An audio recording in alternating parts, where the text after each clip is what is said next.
خارجہ نے انسداد منی لانڈرنگ کے عالمی ادارے financial action task force FATF میں سعودی عرب کی پاکستان کی مخالفت کی خبر کو بے بنیاد اور جھوٹا قرار دیا ہے۔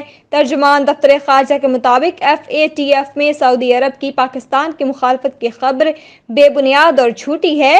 پاکستان کے دفتر خارجہ نے سوشل میڈیا پر FATF کے معاملے پر سعودی عرب کی طرف سے ساتھ نہ دینے کی رپورٹس کو سختی سے مسترد کیا ہے۔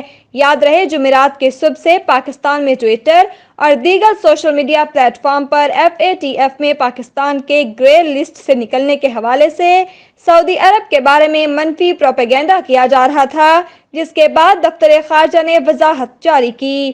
FATF کا اجلاس 21 اکتوبر سے 23 اکتوبر تک جاری رہے گا اور کورونا وبا کے باعث اس کا انعقاد انٹرنیٹ کے ذریعے ہو رہا ہے۔